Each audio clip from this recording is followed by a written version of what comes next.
Hi guys, this is Akhil Dua. Welcome to the show Pittu. My guest today is Shri Sanjay Sinha. Sanjay ji is the senior editor at India Today Group, has his own TV show called Rishte, Sanjay Sinha Ki Kahani, where he narrates beautiful and heart-touching stories on relationships. For the past 7 years, he has been writing and publishing stories on Facebook every single day. Please enjoy my conversation with Shri Sanjay Sinha. Sir सबसे पहले मैं थोड़ा 1980 से पहले भी जाना चाहता हूँ आपकी कहानियों में। सर आपकी माता जी की बहुत सुंदर झलक आती है।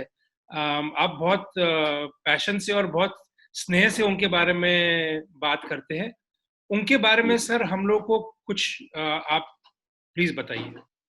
सर आपने बहुत सेंसिटिव से यादों को कुरेदने की कोशिश की है और मैं अपनी मदर को बहुत याद करता हूँ। तो मैं अगर इसको बहुत बड़े बोल ना समझें आप, तो मैं इसको इस रूप में याद करता हूँ कि मैंने भगवान को नहीं देखा है और मैं जब से छोटा था तब से मैं भगवान के बारे में सुनता रहा हूँ, लेकिन मैंने मदर को भगवान के रूप में देखा है जी।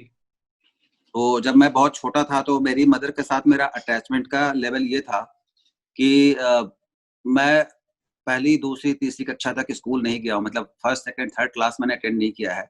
मैं सीधे फोर्थ में गया पढ़ने के लिए और अपनी बड़ी बहन के साथ गया था। तो मेरी जो बेसिक जो बुनियादी शिक्षा है वो मैं उसको अब इसको थोड़ा अलग अंदाज में कहता हूँ, लेकिन हकीकत यही है कि मेरी जो बुनियादी शिक्षा है वो माँ की गोद में हुई है जी, और माँ की कहानियों से हुई है। तो मेरी माँ जो थी वो मेरी माँ क्या, दुनिया की हर माँ, आपकी माँ और सबकी माएँ जो हैं वो अपने बच्चों को अपने अंदाज से चीजों के बारे में समझाती हैं, ज्ञान देती हैं, पढ़ाती हैं, अपने अनुभवों से बताती हैं। तो वो मुझे कहानियों के माध्यम से उन्होंने बहुत कुछ समझाया। और जो सबसे बड़ी बात थी कि मैं आपको अभी आगे जिक्र करने की जगह अभी ही उस बात की चर्चा कर लेता हूँ जी, कि मेरी मदर की डेथ जो थी वो जब तब हो गई थी जब मैं बहुत छोटा था, शायद 8-10 साल का रहा होऊंगा। तो मेरा कुल टेन्योर जो है, पूरा जो मेरा समय काल है माँ के साथ, वो शायद ईश्वर ने पहले ही तय कर लिया था कि मुझे माँ के साथ कम रहना है, इसलिए तुम ज्यादा देर तक रहो उनके साथ जी। तो मैं ज्यादा देर तक रहा और जब हमारे मतलब चौथी, पांचवी पढ़ रहा हूँगा तो बच्चे बात करते थे कि वो बड़े होकर डॉक्टर बनेंगे, इंजीनियर बनेंगे, कोई पुलिस ऑफिसर बनना चाहता था। तो हम लोग भी घर में चर्चा करते थे, हम भी बोलते थे कि माँ मैं क्या बनूंगा। तो मैं इस बात की चर्चा इसलिए कर रहा हूँ कि मेरी माँ ने हमेशा मुझे एक ही बात कही थी जी, और उन्होंने मुझसे ये कहा था कि बेटा तुम अच्छे आदमी बनना। तो वो जो बात थी तब शायद मेरी समझ में नहीं आई होगी उसका मतलब क्या था, लेकिन अब मैं जब उसको रियलाइज करता हूँ, एनालाइज करता हूँ, समझने की कोशिश करता हूँ कि माँ इस बहुत छोटी सी बात से पैगाम क्या देना चाहती थी, संदेश क्या देना चाहती थी जी। तो माँ का फोकस हमेशा इस बात पर रहता है सभी माँओं का कि उसका बेटा एक अच्छा आदमी बने और डॉक्टर, इंजीनियर, आईएएस, आईपीएस तो बनना बहुत बाद की बात होती है, वो तो एक प्रोफेशनल क्वालिफिकेशन है, एक नौकरी है जीवन जीने के लिए। तो मैं अपनी मदर को सिर्फ और सिर्फ इसी रूप में याद करता हूँ। अगर मैं बहुत कम में आपसे कहूँ, मैंने भगवान को नहीं देखा है, माँ को देखा है। आप क्या कहना चाहेंगे आजकल के नए माता-पिताओं से? देखिए, मैं आपको एक बहुत छोटा-सा उदाहरण देना चाहता हूँ।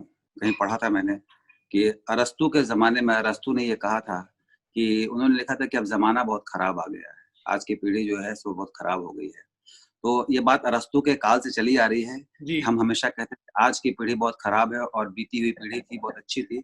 मैं ऐसा बिल्कुल नहीं मानता हूँ। ये मनुष्य का क्रमिक विकास है और क्रमिक विकास इस तरीके से है कि मैं ऐसा मानता हूँ कि मनुष्य जब पैदा हुआ होगा तो बाकी जीव जंतु जैसे पैदा हुए थे वैसे ही वो भी पैदा हुआ था। मतलब हम सभी लोग बायोलॉजिकल बीइंग थे। तो मनुष्य ने बहुत मेहनत से, बहुत दिमाग के इस्तेमाल से और अपने इमोशन के बल पर बायोलॉजिकल बीइंग से वो ह्यूमन बीइंग बनने की तरफ चला जी जी। और हम सभी लोग ह्यूमन बीइंग बने। फिर से बोलिए सर, ये बहुत जरूरी है हम लोग को समझना। सर एक बार फिर से आप ये मैं ये बात इसलिए कह रहा हूँ कि आपने अपनी पीढ़ी की चर्चा कर ली कि हमारी पीढ़ी जो है सो बहुत बेकार तो नहीं है। मैं कहता हूँ बिल्कुल भी बेकार नहीं है। हर पीढ़ी, मैंने अरस्तू का एग्जाम्पल सिर्फ इसलिए दिया कि अरस्तू ने बहुत महान दार्शनिक थे। उन्होंने एक बार ये बात कही थी कि उनकी पीढ़ी जो है वो बिल्कुल बेकार पीढ़ी, उनके पहले की पीढ़ी बड़ी अच्छी थी। तो सोचिए कि कितने हजारों साल पुरानी बातें हैं। तो ये बिल्कुल मत सोचिए कि आज की पीढ़ी बेकार है। आज की पीढ़ी भी उतनी ही जिम्मेदार है, उतनी ही सक्षम है और वो भी अपने इमोशन को और रिश्तों को उसी तरह जीती है जैसे कि हमारी पीढ़ी जो आपसे कुछ साल पहले की पीढ़ी है या मेरे पिता की पीढ़ी। तो मैं ऐसा नहीं मानता हूँ कि मेरी पीढ़ी अच्छी थी या मेरे पिता की पीढ़ी उनसे अच्छी थी। जो बात मैं आपसे कहना चाहता हूँ कि मनुष्य ने बहुत प्रयास करके जी, बायोलॉजिकल बीइंग से ह्यूमन बीइंग की तरफ अपना कदम रखा। हम करेक्ट। बाकी जानवरों से श्रेष्ठ सिर्फ इसीलिए हैं क्योंकि हम ह्यूमन बीइंग बने हैं। हाँ जी। अभी जो गड़बड़ी हो रही है, वो पिछले कुछ वर्षों की गड़बड़ी है और वो ग्लोबलाइजेशन जब से शुरू हुआ, पूरी दुनिया जब एक हो गई है, जो कि होना था, उसको आप रोक नहीं सकते थे। जी। वो किसी की देन नहीं है, वो समय की माँग थी, समय वो परिस्थितियों की माँग थी। तो उसमें सिर्फ एक चीज़ पर जो फ़ोकस हो गया है, जो एक्चुअली हम लोग कैमरे की भाषा में बात करते हैं, तो कैमरा जब किसी एक चीज़ पर फ़ोकस करता है, तो बाकी चीज़ें डिफ़ोकस हो जाती हैं। हुँ, आजकल जो नए कैमरे आए हैं ना, आपने देखा होगा, हुँ, ज़ूम लेंस होते हैं, तो हमने क्या किया, रिश्तों में ज़ूम लगा लिया। तो हुँ, हमने किसी एक चीज़ को फ़ोकस कर लिया है, तो बाकी चीज़ें ऑटोमैटिकली ब्लर हो गई हैं, डिफ़ोकस्ड हो गई हैं। इसका मतलब ये नहीं है कि वो चीज़ें हैं नहीं या कैनवास पर दिखती नहीं है, तो वो एग्ज़िस्ट नहीं करती हैं। जी। हुआ ये कि जब उदारीकरण का दौर आया, धीरे-धीरे आदमी आगे बढ़ा और उपभोक्तावाद का ज़माना आया, तो लोगों के मन में जो बात बैठने लगी, वो ये बैठने लगी कि आर्थिक मूल्य जो है, वो मानवीय मूल्यों से ऊपर है हुँ, और हम जब तक एक गलत रास्ते पर नहीं चलते हैं, तब तक हमें सही रास्ते का अ, इल्म नहीं होता कि सही रास्ता होता क्या है। आप मान लीजिए किसी रास्ते से गुज़र रहे हैं और उस रास्ते पे आपने देखा कि बहुत ट्रैफ़िक है और आप ट्रैफ़िक जाम में फँस गए, तो आपको एहसास होता है, ओह! हमने शायद वो वाला रोड ले लिया होता तो निकल गए होते। मगर करेक्ट। आपने वो रोड लिया होता तो आप इस रोड के बारे में जान ही नहीं पाते। जी। तो हम लोग हम लोग जो है एकल फ़ैमिली की तरफ गए, मतलब इसको हमने पढ़ा है समाज अध्ययन में कि हम लोग धीरे-धीरे जो है सो एकल परिवार की तरफ चले गए और संयुक्त परिवार को हमने छोड़ा। संयुक्त परिवार की अपनी खामियाँ थी, ये हमें 5वीं छठी कक्षा में पढ़ाया गया है। जी। उसकी अपनी खामियाँ थी, उन खामियों की वजह से ही आदमी एकल की तरफ गया और अब उसे इस बात का एहसास हो रहा है कि ह्यूमन बीइंग बने रहने के लिए आपका लोगों से कनेक्ट होना बहुत ज़रूरी है। तो अभी जो एक दौर है वो प्रयोग का दौर है और हर कुछ साल पे ऐसे प्रयोग होते हैं रिश्तों को लेकर के, मानवीय मूल्यों को लेकर के। तो वो जैसे अब कोरोना का समय आ गया है, तो लोग धीरे-धीरे समझ रहे हैं कि पैसा इतना ज़रूरी नहीं है। हुँ, शायद आदमी आज सबसे ज़्यादा तड़प रहा है किस बात के लिए? लोगों से मिलने के लिए। जी, लोगों से कम्युनिकेट करने के लिए। जी। तो ये नेचर अपने आप चीज़ें स्थापित करती है और ये भी हो जाए। छोटे बच्चों को किस तरीके से क्या कहानियों के थ्रू या किस तरीके से उनको रिश्तों का मूल्य सिखा सके? देखिए ये तो आपने पंचतंत्र की कहानियों का नाम सुना होगा आपने। हाँ जी सर। ये एक राजा थे, उनकी 4 संतानें थी और चारों नहीं पढ़ाई करती थी। जी, कोई उनका वो दिन भर घूमते-फिरते खेलती थी, खिलंदड़ बच्चे थे उनके राजा के। तो उनको पंचतंत्र की कहानियाँ सुनाई गईं। पंच मतलब कहानियाँ सुनाई गईं, उनको पंचतंत्र की कहानियाँ कहते हैं। तो क्या होता है, कहानी जो है वो एक माध्यम होता है, जो आपको कोई चीज़ कम्युनिकेट करने का सबसे रोचक ज़रिया होता है। हाँ जी। जब आप पोस्ट ग्रेजुएशन में पढ़ रहे होते हैं या ग्रेजुएशन में पढ़ रहे होते हैं, तो आपको कहानियों के माध्यम से नहीं पढ़ाया जाता, आपको बिल्कुल ठोस बात सीधे-सीधे कह दी जाती है कि ऐसा होता है, ऐसा हुआ था, ऐसा होगा। करेक्ट। लेकिन जब आप बच्चे होते हैं, छोटे होते हैं, तो आपको कहानियों के माध्यम से सुनाया जाता है, समझाया जाता है और वो जो कहानियाँ हैं, वो आपके भीतर आपके कैरेक्टर का निर्माण करती हैं। हुँ, बहुत बार ऐसा होता है कि हम कहानियों को बचपन में सिर्फ़ मनोरंजन के लिए सुनते हैं। जी, उनको जब हम धीरे-धीरे बड़े होते हैं, उनको थोड़ा सोचते हैं उनके बारे में, तो फिर हमें एहसास होता है कि उन कहानियों में कहा तो ये गया है, जी। उसका मतलब तो ये है। तो आप धीरे-धीरे अपने आप उनको रियलाइज़ करने लगते हैं। मैं कहानियों को बेहतरीन माध्यम सिर्फ़ इसलिए कहता हूँ कि कोई भी बात अगर रोचक तरीके से नहीं कही जाएगी, तो वो बात कितना भी महत्वपूर्ण हो, मतलब कुछ क्यों ना हो, लेकिन वो अपना अर्थ खो देगा। मतलब आप किसी भी चीज़ को, जैसे मैं आपको एक छोटा-सा एग्ज़ाम्पल देता हूँ कि हम लोग जब कॉलेज में पढ़ते थे, स्कूल में पढ़ते थे रादर, तो हमारे फिज़िक्स के टीचर हमें आर्किमिडीज़ का सिद्धांत पढ़ाते थे हुँ, और वो बड़ा रटाया हुआ सिद्धांत होता था और वो कहते थे कि इसी तरह से तुमको एग्ज़ाम में लिखना होगा। तो मैंने सारे बच्चों को से बाद में पूछा, तो किसी बच्चे की समझ में नहीं आती थी बात कि आर्किमिडीज़ का सिद्धांत है क्या? करेक्ट। मैं आपको थोड़ा-सा सुनाने के लिए सुना रहा हूँ, चूँकि मुझे अभी याद आ गया वो जी, और मेरी याददाश्त थोड़ी ठीक-ठाक है। तो मैंने वो टीचर पढ़ाते थे कि जब कोई वस्तु किसी द्रव में पूर्णतः या अंशतः डुबाई जाती है, तो उसके भार में प्रत्यक्ष कमी आती है हुँ, और ये कमी विस्थापित किए हुए द्रव के भार के बराबर होती है। हुँ, अब ये एग्ज़ाम में लिखने पे आपको 10 में 10 नंबर तो मिल सकते हैं, राइट, लेकिन ज़िंदगी में आपके पल्ले कुछ नहीं पड़ा। करेक्ट।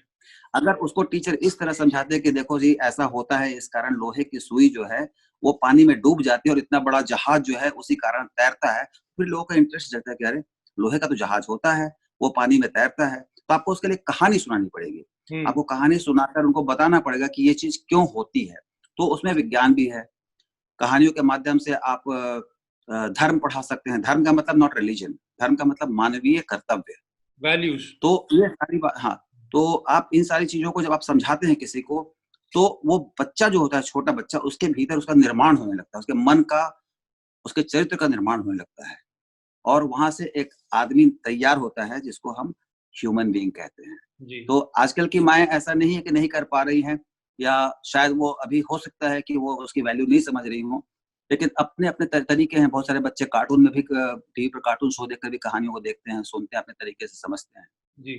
लेकिन हाँ, ये बात मैं कहना चाहता हूँ कि चरित्र निर्माण के लिए बहुत ज़रूरी है कि बच्चों को रोचक और भावनात्मक और प्रेरणास्पद कहानियाँ सुनाई जाएँ, जो उस दिन काम नहीं आएँगी, बाद में काम आएँगी।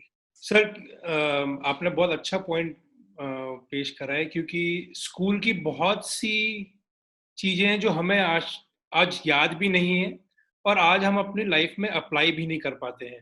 लाइक आपने जैसे बोला सर, आर्किमिडीज का प्रिंसिपल याद नहीं है, लेकिन शेक्सपियर के शायद वो प्लेज याद है जिनमें हम लोगों ने खुद पार्टिसिपेट किया था। सर, बिल्कुल। आपने बोला कि आपकी याददाश्त ठीक ठाक है। सर, कुछ बताइए बचपन का, जब आपके शुरू के जो साल थे, जो आप फॉर्चुनेट थे आपकी मदर के साथ स्पेंड करने के लिए, ऐसी कौन सी कहानी उठ के आती है सर, वो जो आपको बार बार सुनाती होंगी, या जो आपको याद है उनकी? मैं आपको एक छोटी-सी कहानी सुना देता हूँ, जी सर। और इस कहानी को आप अपने बेटे को भी सुना दीजिएगा। ठीक है सर, डन। अ, और ये कहानी मैं इसलिए सुना रहा हूँ क्योंकि हम सभी लोगों ने वो कहानी सुनी है, आपने भी सुनी है, और फॉर्च्यूनेटली आपके फादर ने भी सुनी है, और उनके फादर ने भी सुनी है। मेरे फादर ने भी सुनी थी। लेकिन क्या होता है कि हम लोग जब बच्चे होते हैं तो हमारे मन में सवाल नहीं उठते, और सवाल उठते हैं तो माँ-बाप अगर सक्षम नहीं होते हैं, जी। तो हमें वो उसकी जानकारी नहीं दे पाते, बता नहीं पाते। जी। तो मैं जब पहली बार स्कूल गया होऊँगा, या मैंने कहीं से कविता सुनी होगी या पढ़ी होगी, तो मैंने अपनी मदर से पूछा था कि माँ, हमें स्कूल में टीचर पढ़ाते हैं, baa baa black sheep have you any wool, yes sir 3 bags full, जी। 1 for my master, 1 for my dame, 1 for the little boy who lives down the lane. तो मैंने आपसे एक सवाल पूछता हूँ, रुक जाता हूँ बीच में। जी। आपने कविता पढ़ी है? बिल्कुल सर।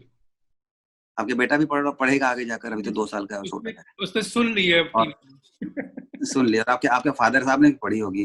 जी सर। मेरा एक सवाल है, क्या आप जानते हैं कि इस कविता को लिखा किसने है, राइटर कौन है इसका? नहीं सर, मैं जवाब नहीं दे पाऊंगा, मुझे आइडिया नहीं है। मैं जानता हूँ कि इसका जवाब थोड़ा मुश्किल है, क्योंकि हमारे मन में बचपन से सवाल नहीं उठा, और दुर्भाग्य की बात ये है कि जो हमें पढ़ाते हैं उनके भी मन में सवाल नहीं उठता है। टीचर जब हमें पढ़ाते हैं स्कूल में, तो वो रटी-रटाई चीज़ पढ़ा देते हैं। हम्म। वो हमें पढ़ा देते हैं कि twinkle twinkle little star how I wonder what you are, या बाबा ब्लैक शिप, वो पढ़ा देते हैं हमको। जी। वो इसका मतलब नहीं बताते हमें। हम्म। वो हमें, और हम बच्चे होते हैं तो हमारे मन में सवाल भी नहीं उठता कि ये कविता लिखी क्यों गई होगी, किसने लिखी होगी, क्या मतलब है? एक छोटे बच्चे को ये कविता क्यों पढ़ाई जानी चाहिए, जो पिछले 100 साल से पढ़ाई जा रही है, और अब भी पढ़ाई जा रही है, क्यों पढ़ाई जा रही है? हम्म। हमारे सिलेबस में इसकी जानकारी नहीं होती। आप स्कूल जो आप अपने शहर के सबसे बेहतरीन स्कूल के प्रिंसिपल से बात करेंगे, उनको भी नहीं पता होगा। वो कहेंगे हमने सोचा ही नहीं इसके बारे में। मैं इस कविता का मर्म समझाता हूँ, जी।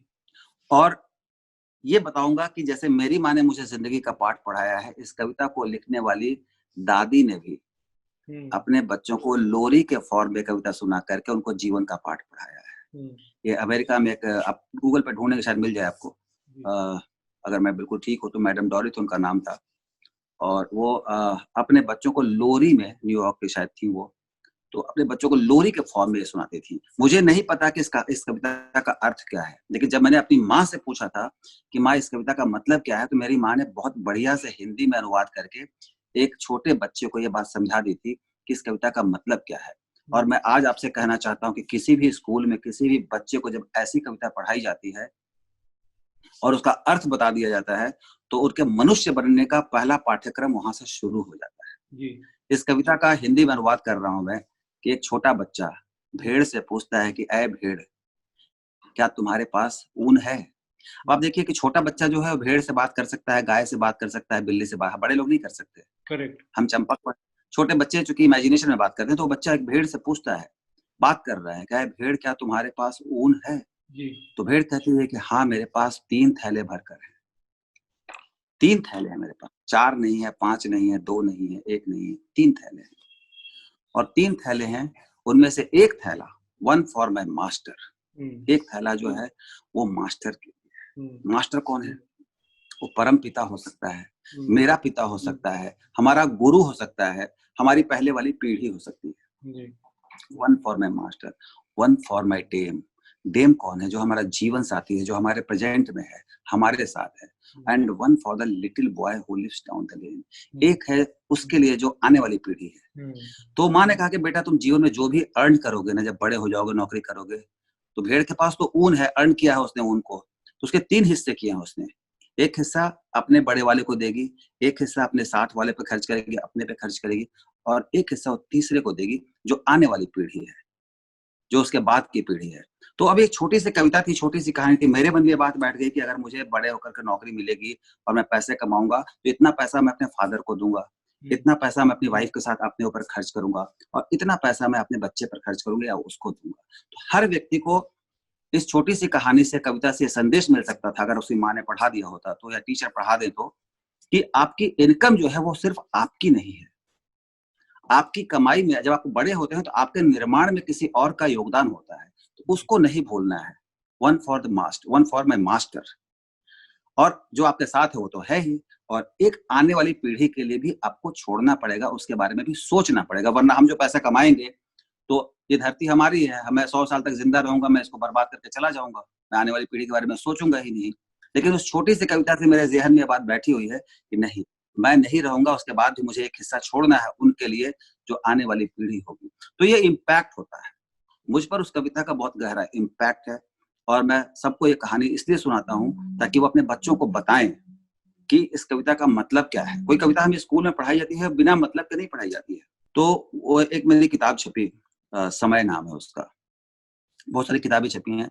तो कहीं से वो किताब किसी के पास मार्केट से या कहीं से भी पहुंच गई, तो मेरे पास महाराष्ट्र से ही फोन आया कि वहां पे 10वीं कक्षा के हिंदी के पाठ्यक्रम में और 11वीं के हिंदी के पाठ्यक्रम मेरी कहानियां चुन ली गई। तो एक कहानी, बड़ा इंपॉर्टेंट कहानी है, हंस की कहानी है, वो अब पढ़ाई जाती है वहां पर आपके हिंदी के पाठ्यक्रम में। तो अब वो कहानियां हैं जो कि आप उसको इस फॉर्म में सुनेंगे, अगर आप कहेंगे तो मैं पढ़ के भी सुना सकता हूँ आपको। Please please sir, please. तो मैं आपको पढ़कर सुना देता हूँ कहानी, क्योंकि पढ़ इसलिए रहा हूँ ताकि वो मैं चाहता हूँ कि वो वैसी कहानियां लोगों तक पहुंचे, और उससे आपको रिश्तों का महत्व समझ में आ जाएगा बहुत आसानी से। ये है, वो किताब है समय, बहुत मोटी सी है, बहुत सारी कहानियां हैं, क्योंकि मेरी जो कहानियां होती हैं उनको पब्लिशर जो है छाप लेते हैं। पहले मैं लिखता था तो मैं कहानी का नाम नहीं लिखता था, डेट लिखता था सिर्फ कि मैंने इस डेट को कहानी लिखी है। तो कहानी इसमें 5 अप्रैल लिखा हुआ है, पता नहीं क्यों मैंने नाम नहीं लिखा है। पहले अब लिखता हूँ नाम, पहले नहीं लिखता था। तो कहानी ऐसे है। आपने कभी हंसों को उड़ते देखा है क्या? जरूर देखा होगा। आपने देखा होगा कि बहुत ऊपर आसमान में अंग्रेजी अक्षर वी के आकार में ये उड़ते चले जा रहे होते हैं। जब मैं छोटा था और सितंबर अक्टूबर की हल्की ठंड में घर की छत से कभी हंसों की ये उड़ान दिख जाती तो मैं हैरान रह जाता। ऐसा लगता मानो बहुत से अनुशासित सिपाही सफेद पंखों में लिपटकर हवा में तैरते चले जा रहे हैं। मेरे मन में ढेरों सवाल उठते। आखिर ये इस तरह वी आकार बनाकर क्यों उड़ रहे हैं? ये सब कहाँ जा रहे हैं?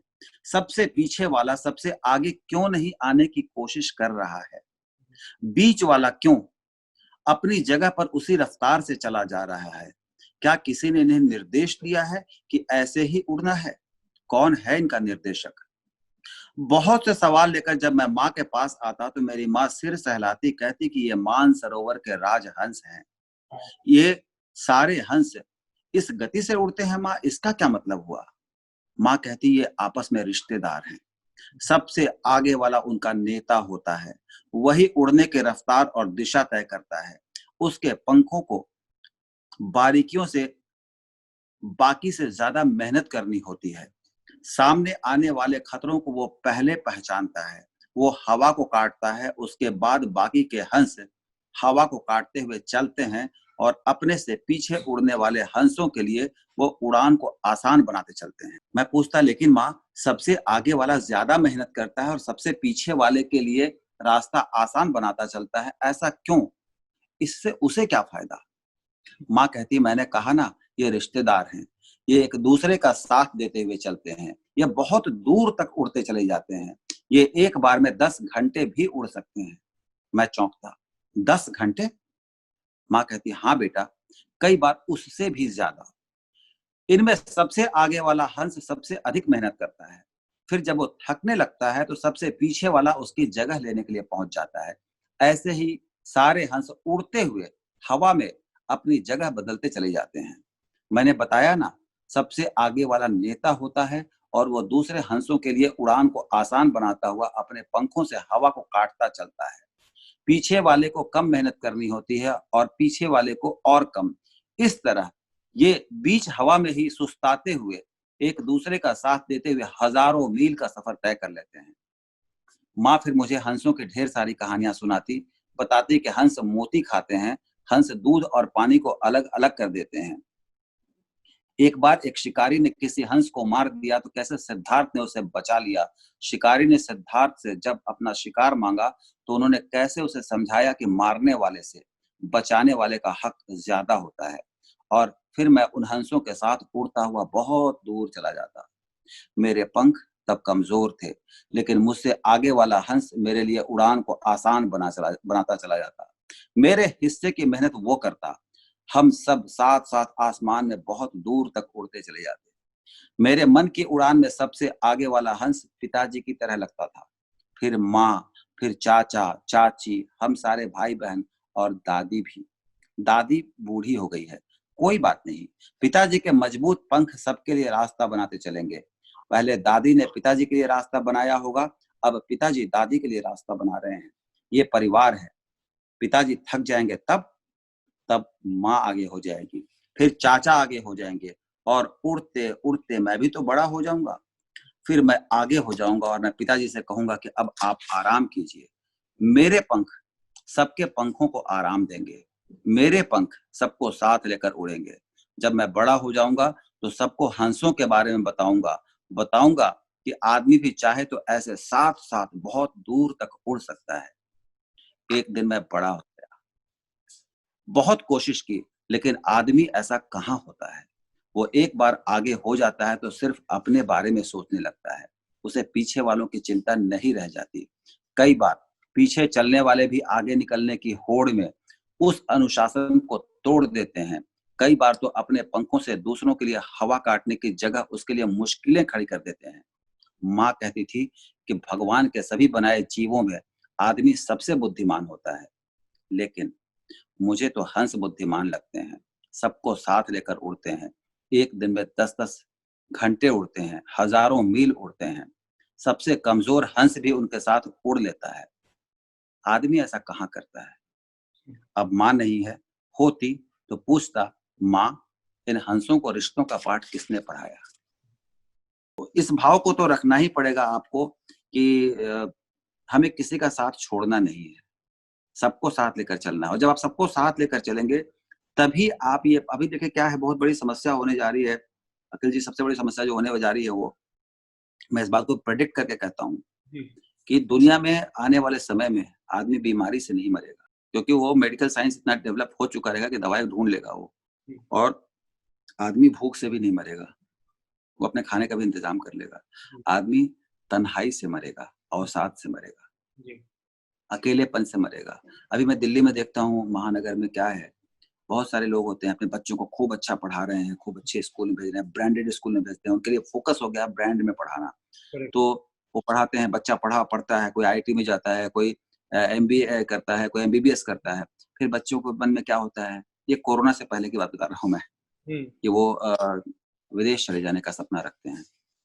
और दिल्ली में बहुत बड़े-बड़े घरों में एक कमरे में दुबके हुए माँ-बाप को अकेले अपनी सुबह के होने का इंतज़ार करते हुए मैंने देखा है। उनकी आँखों में पीड़ा देखी है, दुःख देखा है, कोई कमी नहीं है। घर में खाने को इतना है कि वो खा नहीं सकते, पैसा इतना है खर्च नहीं कर सकते, कपड़े इतने हैं पहन नहीं सकते, कमरे इतने हैं कि हर कमरे की सफाई नहीं कर सकते, हर कमरे में जा नहीं सकते। सही बात। मगर उनकी आँखें इंतज़ार करती रहती हैं।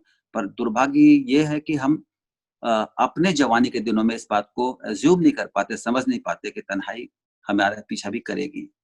जी, जब आप सबसे पीछे वाले के भी साथ देंगे, उस हंस को भी साथ लेकर उड़ेंगे। जी। तो जब आप पीछे होंगे तो वो आगे होकर आपको अपने साथ उड़ा ले जाएगा। आपने अपनी कहानियों में और बताई थी, जो अगर हमारे पास समय है तो मैं चाहूँगा कि आप एक बार मुझे बताएँ फिर से।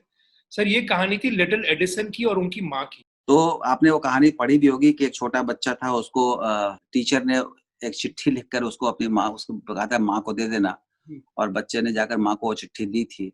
जी, और माँ ने चिट्ठी पढ़ी और बच्चे ने पूछा, माँ इसमें क्या लिखा है? तो टीचर ने कहा था कि इसमें लिखा है कि मेरा बेटा दुनिया का बहुत मेधावी विद्यार्थी है और उसे स्कूल की ज़रूरत नहीं है। जी। तो उसने माँ ने कहा बेटे से कि बेटा तुम अब कल से स्कूल नहीं जाओगे और तुम बहुत इंटेलिजेंट बच्चे हो, तुम घर में पढ़ोगे। हुँ, और वो बच्चा धीरे-धीरे बड़ा हुआ, उसका नाम था थॉमस अल्वा एडिसन। और वो बच्चा बड़ा हुआ और बहुत दिनों बाद जब उसकी माँ इस दुनिया से चली गई तो घर की साफ-सफाई में उसे चिट्ठी मिली, और उस चिट्ठी में उसने पढ़ा कि उसमें लिखा था कि तुम्हारा बेटा डफ़र है हुँ, और ये स्कूल आने के योग्य नहीं है, इसको स्कूल कल से मत भेजना। जी, तो ऐसी कहानी है कि एडिसन रोने लगे और उन्होंने कहा कि धन्य होती है वो माँ, जो अपने बच्चों के लिए प्रेरणा स्रोत बन जाती है, उनके अंदर हौसला बढ़ाती है, तो वो बच्चे जो हैं सो किसी स्कूल, कॉलेज की डिग्री से ज़्यादा बड़ी डिग्री पा लेते हैं। मैं चलते-चलते इतना ही कहना चाहता हूँ कि रिश्ते हैं तो ज़िंदगी है। अगर रिश्ते नहीं हैं, तो आपकी ज़िंदगी ज़िंदगी नहीं है, और अपने रिश्तों को बचाए रखना चाहिए। किसी वजह से किसी रिश्ते में थोड़ी दरार पड़ गई हो, थोड़ी खटास आ गई हो, थोड़ी गाँठ पड़ गई हो, तो उसको अपने स्तर पे दूर कर लेना चाहिए, और रिश्ते होंगे, तभी आपकी ज़िंदगी सुगम होगी। मैं एक छोटा-सा एग्ज़ाम्पल दे देता हूँ आपको। शहर का एग्ज़ाम्पल है ये। हिंदुस्तान और अमेरिका में पता है क्या फ़र्क है? नहीं सर। हम लोग भी रोटी खाते हैं, वो लोग भी रोटी खाते हैं, हम भी साँस लेते हैं, वो भी साँस लेते हैं। हम सिर्फ़ अपने बारे में जब सोचते हैं, तो हम राष्ट्र के बारे में ज्योग्राफिकली नहीं, मतलब अंदर से नहीं सोचते। मान लीजिए हमारे यहाँ की सड़कें जो हैं, वहाँ गड्ढे होते हैं, वहाँ की सड़कों पे गड्ढे नहीं होते हैं। वहाँ पर हवा साफ़ होती है, हमारी हवा नहीं साफ़ होती, पॉल्यूशन होता है। तो ये जो पॉल्यूशन होता है, वो सबके लिए होता है। जो बहुत अमीर होते हैं, उनके लिए भी होता है, जो बहुत गरीब होते हैं, उनके लिए भी होता है। और वहाँ जो पॉल्यूशन नहीं होता है, वो सबके लिए होता है, ज़ीरो पॉल्यूशन। उनके लिए अमीरों के लिए भी है, गरीबों के लिए भी है। तो हमें ऐसा जीवन बनाना चाहिए, जिसका लाभ भले हम सोचे कि दूसरे को मिल रहा हो, एक्चुअली वो लाभ हमें ही मिलने वाला होता है अंत में। तो समय कम है, लेकिन मैं कभी आपको ज़िंदगी की और मौका मिले तो और भी कहानियाँ सुनाऊँगा। और अभी इतना ही कहना चाहता हूँ कि अपने रिश्तों को हर हाल में बचाइएगा। रिश्ते नहीं रहेंगे तो आपके पास सब कुछ होगा, आप नहीं रहेंगे। सर, बहुत-बहुत धन्यवाद आपका। आपने अपना जी, कीमती समय हमारे को दिया और इतने जी, कम समय में आपने इतनी सारी चीज़ें समझाई। बहुत-बहुत धन्यवाद सर आपके समय का। Thank you so much sir. जी, शुक्रिया। Thank you, thank you.